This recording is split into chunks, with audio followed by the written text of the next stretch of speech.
कौन सी 5 चीजें हैं जो मुझे अपनी अवॉइड करनी है, अपनी लाइफ से निकालनी है? वो है स्मोकिंग और वेपिंग। इसको आपको टोटली हटा देना है। This is the most harmful thing which you can do to your heart. किसी भी तरीके की इंजरी हार्ट के मसल को तो ट्रोपोनिन लेवल ब्लड में बढ़ सकता है। What is the difference between a angiography and a CT angiography? Angiography is a gold standard test, क्योंकि आप हार्ट को बहुत नजदीक से देख रहे हो, आप हार्ट के अंदर जाके हार्ट को देख रहे हो।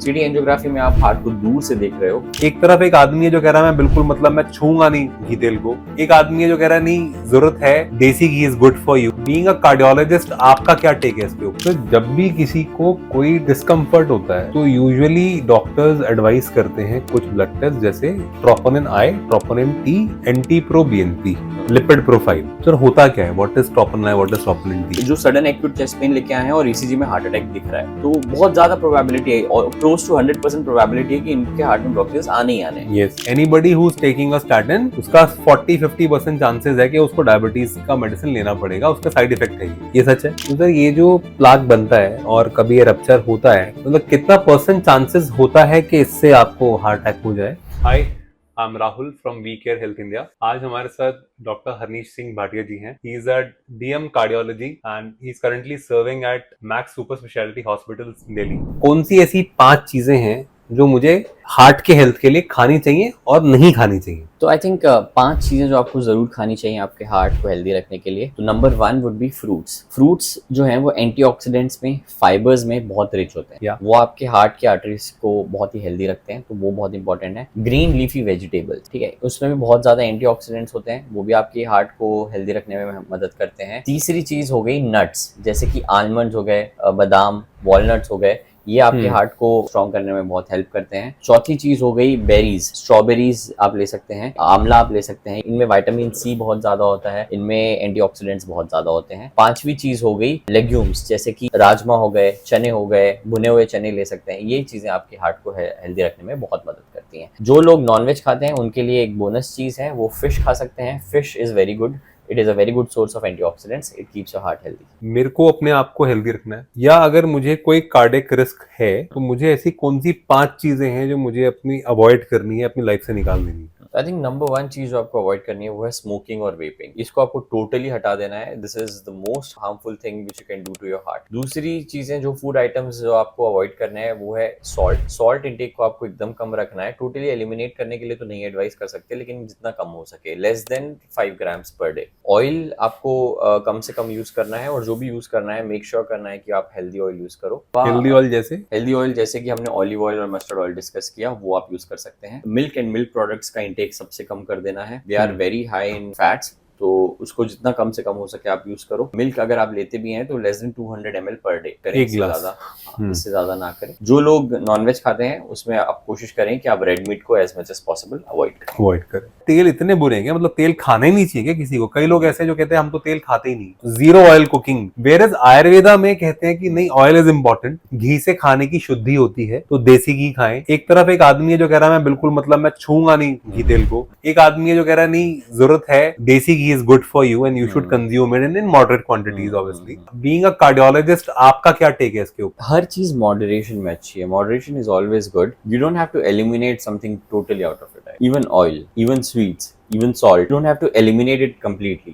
Even oil has some healthy things in it. Excess में anything is bad. Oil, salt, sugar, these are excessively bad if taken in excess. और फिर अगर हम खाना ही है तो आपके अकॉर्डिंग कौन सा ऑयल खाना है? आप क्या खाते हो? मैं ऑलिव ऑयल यूज करता हूँ। What about desi ghee? I would say it's a decent cooking thing, cooking oil आप यूज कर सकते हैं देसी घी, लेकिन मॉडरेशन में। It is not very unhealthy, it is not very healthy also. तो जब भी किसी को कोई डिस्कम्फर्ट होता है तो यूजुअली डॉक्टर्स एडवाइस करते हैं कुछ ब्लड टेस्ट, जैसे ट्रोपोनिन आई, troponin T, anti pro BNP, lipid profile. Sir होता क्या है? What is troponin I, what is troponin T? तो सिंपल लैंग्वेज में अगर मैं आपको समझाऊं तो ट्रोपोनिन टी और ट्रोपोनिन आई जो है ये एक ही मॉलिक्यूल के दो अलग अलग फॉर्म्स हैं। ये मॉलिक्यूल तब ब्लड में रिलीज होते हैं जब आपके हार्ट के मसल्स को कुछ ना कुछ इंजरी पहुंचे। अब वो injury in the form of ischemia हो सकता है। इश्केमिया का मतलब ब्लड सप्लाई कम हो जाना, जैसे कि ब्लॉकेजेस के केस में, हार्ट अटैक के केस में, उसमें भी बढ़ सकते हैं। वो आपके हार्ट के मसल्स का कोई इन्फेक्शन हो सकता है, उसमें भी बढ़ सकते हैं, जैसे कि मायोकार्डाइटिस हम कहते हैं। किसी पेशेंट्स में सीपीआर हुआ होता है, उसके बाद भी वो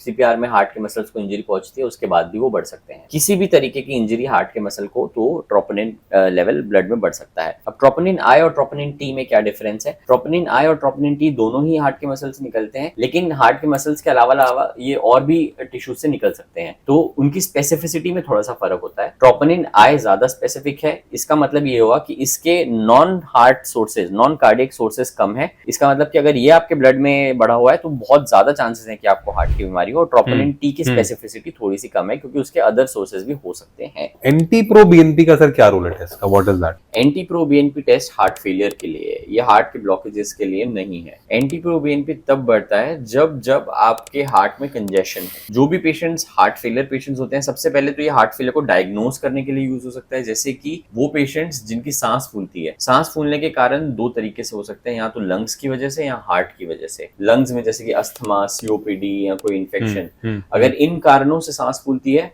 तो उनमें एंटीप्रोबीएनपी नॉर्मल आएगा। ओके। अगर हार्ट की वजह से सांस फूलती है, जैसे कि हार्ट की पंपिंग कम होने की वजह से, या फिर हार्ट की पंपिंग नॉर्मल भी हो लेकिन हार्ट के में प्रेशर ओवरलोड होने की वजह से कंजेशन हो रहा है, उसमें एंटीप्रोबीएनपी बढ़ा हुआ आएगा। तो बेसिकली एंटीप्रोबीएनपी का पहला इस्तेमाल ये है कि इट कैन डिफरेंशिएट कि सांस फूलने का कारण हार्ट की वजह से है कि लंग की वजह से है। जब हार्ट की वजह से सांस फूलती है उसको हम हार्ट फेलियर कहते हैं। उन पेशेंट्स में जिनमें हार्ट फेलियर है, एंटीप्रोबीएनपी अगर हम उसके बाद भी करें तो वो हमें ये बता सकता है कि कब उनका फ्लूइड स्टेटस में फ्लूइड ओवरलोड हो गया है, जिसकी वजह से अब हमें और ज्यादा उनको डायूरेटिक्स देने की जरूरत है ताकि उनका फ्लूइड यूरिन के रास्ते निकले।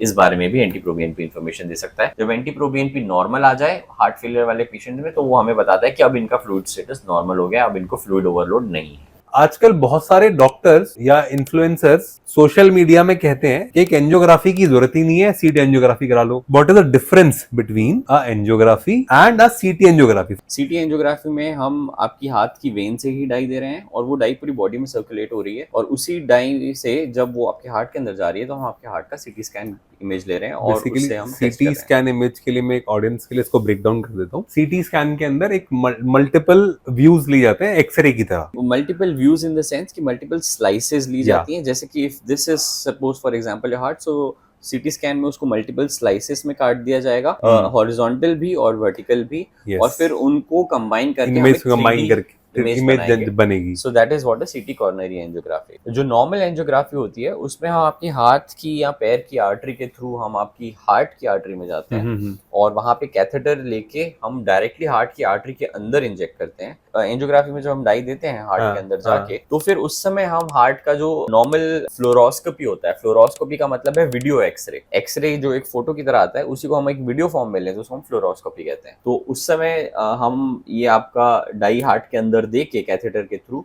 हम जब आपके हार्ट की फ्लोरोस्कोपी करते हैं और उससे जो हमें वीडियो मिलता है उसको हम नॉर्मल एंजियोग्राफी कहते हैं। Definitely angiography is a gold standard test क्योंकि आप हार्ट को बहुत नजदीक से देख रहे हो, आप हार्ट के अंदर जाके हार्ट को देख रहे हो। सीटी एंजियोग्राफी में आप हार्ट को दूर से देख रहे हो अलग अलग स्लाइसेस लेके, तो डेफिनेटली एक्यूरेसी एंजियोग्राफी की ज्यादा है, इसलिए एंजियोग्राफी को गोल्ड स्टैंडर्ड टेस्ट कहा जाता है। बट क्या हर एक पेशेंट को, क्योंकि जस्ट बिकॉज इसकी एक्यूरेसी ज्यादा है, हर एक पेशेंट में ही होना चाहिए? नहीं।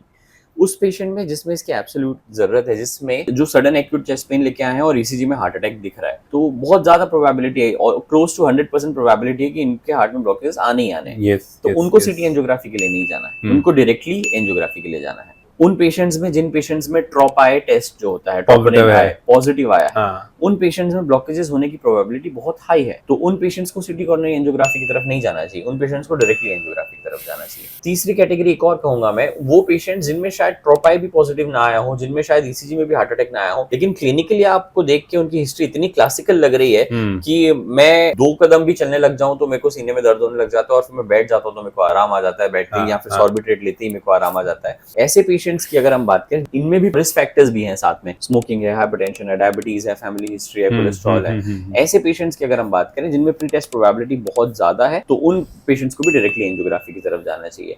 इनके अलावा जो पेशेंट्स हैं जो स्क्रीनिंग टेस्ट कराना चाहते हैं, या फिर जिनको एटिपिकल पेन है, चेस्ट पेन तो होता है लेकिन चलने से नहीं होता है, खांसने से होता है, अलग तरीके का पेन है, जैसे कि स्पेसिफिकली फीमेल्स में या ओल्डर पेशेंट्स में बहुत ही क्लासिकल हिस्ट्री भी नहीं होती है, कई बार ये टिपिकल सिम्टम्स होते हैं। ऐसे पेशेंट्स में हम इंटरवेंशन की तरफ ना जाके सिटी कॉर्नरी एंजियोग्राफी करवा लें तो वो ज़्यादा बेटर होगा।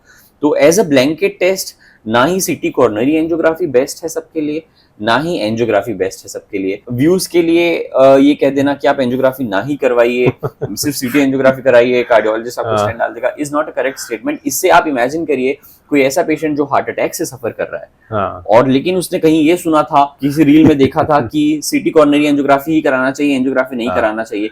इमेजिन करिए इन हार्ट अटैक पेशेंट जो जिसमें हम कहते हैं टाइम इज मसल, उसमें 1 मिनट भी लूज नहीं होना चाहिए। अगर वो 1 घंटा सिटी कॉर्नरी एंजियोग्राफी कराने में लूज कर देगा तो उसके हार्ट को कितना डैमेज हो जाएगा। तो एज अ ब्लैंकेट टेस्ट ना एंजियोग्राफी बेस्ट है, एज अ ब्लैंकेट टेस्ट ना सिटी कॉर्नरी एंजियोग्राफी बेस्ट है। हमें ये जानना जरूरी है कि कौन से पेशेंट के लिए क्या जरूरी है। We have to make an intelligent informed decision. Patients को भी एक्सप्लेन करना, उनको भी ये सब चीजें बताना क्यों किस पेशेंट के लिए कौन सा टेस्ट जरूरी है, इंपॉर्टेंट है, और पेशेंट्स को भी अपने डॉक्टर पे ट्रस्ट करके उस टेस्ट के बेसिकली ये डिसीजन तो डॉक्टर ही ले सकते हैं पेशेंट के लिए क्या करना है। मैं तो पर्सनली बिलीव करता हूँ doctor should never make a decision just out of his own instinct. He should inform the patient about everything the patient is going through. Whatever information he has about the patient, he should give it, and then he should tell the options, and then he should tell which option as per him is better for the patient, and then the patient makes the decision for themselves. This is how it is. Basically give them option A, B, C, tell the pros but and also cons. tell कि pros and cons. आपके लिए कौन सा option मेरे हिसाब से better है, and then you decide. Anybody who's taking a statin, उसका 40-50% चांसेस है कि उसको डायबिटीज का मेडिसिन लेना पड़ेगा, उसका साइड इफेक्ट है ये सच है? नहीं, this is not true. Till date ऐसी कोई स्टडी में प्रूव नहीं हुआ है कि स्टैटिन्स डायबिटीज का रिस्क बढ़ाते हैं या फिर किसी और बीमारी का रिस्क बढ़ाते हैं, हाइपरटेंशन रिस्क बढ़ाते हैं। बल्कि स्टैटिन्स में बहुत सारे प्लियोट्रोपिक इफेक्ट्स ऐसे होते हैं जो आपकी बॉडी में इन्फ्लेमेशन, स्मूथ मसल प्रोलिफरेशन, इनको भी कम करते हैं, ना कि सिर्फ कोलेस्ट्रॉल को कम करना। कोलेस्ट्रॉल को कम करना तो उनका प्राइमरी एम ऑब्जेक्टिव है ही। डायबिटीज का रिस्क स्टैटिन्स बढ़ाते हैं ऐसा किसी भी स्टडी में प्रूव नहीं हुआ है, और ये बिल्कुल सच नहीं है। Statins can have 2 issues. जो भी पेशेंट स्टैटिन ले रहे हैं वो ये जानते होंगे कि जब भी वो स्टैटिन खाते हैं तो उनको बॉडी मसल पेन्स महसूस होते हैं, थकावट सी रहती है, ये एक चीज है। और दूसरी चीज है statins can theoretically damage your liver. तो वो पेशेंट जो ऑलरेडी अल्कोहल इंटेक करते हैं या फिर जिनको ऑलरेडी किसी प्रकार की लिवर डिसीज है, उनमें स्टैटिन्स केयरफुली दिए जानी है क्योंकि वो लिवर को अफेक्ट कर सकते हैं। अच्छा, एक बार सर अगर किसी ने अपनी एंजियोग्राफी कराई या उसने सीटी एंजियोग्राफी कराई और उसको ये पता लग गया कि मेरे हार्ट में सपोज 30% 40% ब्लॉकेजेस हैं, क्या उस ब्लॉकेज को हम रिवर्स कर सकते हैं दवाइयों से या किसी तरह के खाने की डाइट से? 60-70% से नीचे कोई ब्लॉकेज आपको कोई सिम्टम नहीं देने वाला, आपको पता भी नहीं होगा कि आपको ब्लॉकेज है। और अगर आपको कोई सिम्टम फील हो भी रहा है, सपोज आपको चेस्ट पेन फील हो भी रहा है, तो चेस्ट पेन होने के 1000 कारण हो सकते हैं, जरूरी नहीं है कि वो ब्लॉकेजेस की वजह से हो। अगर आपको 40% ब्लॉकेज के प्रेजेंस में, 30% ब्लॉकेज के प्रेजेंस में कोई चेस्ट पेन फील हो रहा है, 99% श्योर है कि वो ब्लॉकेज, कि वो पेन उस ब्लॉकेज की वजह से नहीं है। क्या उसको रिवर्स किया जा सकता है? बिल्कुल नहीं किया जा सकता। बहुत सारे ऐसे प्रोडक्ट्स, बहुत सारे ऐसे सप्लीमेंट्स, बहुत सारी ऐसी दवाइयां मार्केट में आज के तारीख पे अवेलेबल हैं, या फिर इंस्टाग्राम पे भी बहुत सारे लोग ऐसे कंटेंट बना रहे हैं कि हम अब उसको रिवर्स कर सकते हैं। Even supreme court has warned against such products. This is 100% sure. Till date ऐसी कोई थेरेपी अवेलेबल नहीं है, ऐसी कोई मेडिसिन अवेलेबल नहीं है जिससे इन ब्लॉकेजेस को रिवर्स किया जा सकता है। कुछ ब्लॉकेजेस ऐसे जरूर हो सकते हैं जो पहले सिम्टोमेटिक हो, और आपको ऐसा बोला जाए कि ये दवाइयां ले लीजिए, इनसे ये ब्लॉकेज गायब हो जाएंगे, और आपने वो दवाई ली, उसके बाद आपको सिम्टम में फायदा भी लगा, तो इसका मतलब ये नहीं है कि वो ब्लॉकेज वहां से गायब हो गए हैं। कई मेडिसिन ऐसी हैं जो आपके हार्ट के रिजर्व को बढ़ाती हैं, जो आपकी आर्टरीज को ज्यादा डायलेट करती हैं, लेकिन वो ब्लॉकेजेस को नहीं हटा रही। ये हमें समझने की जरूरत है। बिल्कुल आपको सिम्टोमेटिक इंप्रूवमेंट उनसे जरूर आ सकता है, लेकिन इसका मतलब ये नहीं है कि आपके ब्लॉकेजेस हट गए। ठीक है। अभी सर जो मेरी थोड़ी देर पहले आपसे कन्वर्सेशन हो रही थी, आपने बताया कि कोई भी दवाई, कोई भी चीज ऐसी नहीं है, मतलब कोई फूड या कोई मेडिसिन ऐसी नहीं है जो आपकी ब्लॉकेज को खत्म कर दे। तो अगर मेरी ब्लॉकेज खत्म नहीं होने वाली है तो मुझे क्यों स्टैटिन खाना है? क्योंकि आपको उस ब्लॉकेज को स्टेबलाइज करना बहुत जरूरी है। अगर आपके ब्लॉकेजेस इस लेवल पे हैं जो अभी आपको सिग्निफिकेंट सिम्टम्स नहीं दे रहे हैं, तो वो आगे चल के उस लेवल पे पहुंच सकते हैं कि वो आपको सिम्टम्स दें या फिर हार्ट अटैक क्रिएट करें। तो इसलिए आपको स्टैटिन खाना जरूरी है ताकि आपके ब्लॉकेजेस को स्टेबलाइज किया जा सके और उनको आगे बढ़ने से रोका जा सके। बढ़ने से रोका जा सके, ये तो मैं समझ रहा हूँ, इन द सेंस के भी मैंने अपने खाने में कंजम्पशन कम कर दिया फैट्स का, मैंने थोड़ा और अपना फिजिकल वर्कआउट बढ़ा लिया। स्टेबलाइज करने से क्या मतलब होता है? स्टेबलाइज करने का मतलब ये होता है, एक तो ब्लॉकेज को बढ़ने से रोकना, ये तो आपने समझ लिया। स्टेबलाइज करने का मतलब ये होता है, जो भी ब्लॉकेजेस होते हैं बेसिकली आपकी हार्ट की आर्टरी के वॉल के अंदर स्मूथ मसल सेल्स और बहुत सारे फाइब्रोब्लास्ट, इन सब का प्रोलिफरेशन वहाँ पे होता है। उसके ऊपर एक लेयर भी डेवलप होती है, वो लेयर उसको रप्चर होने से रोकती है।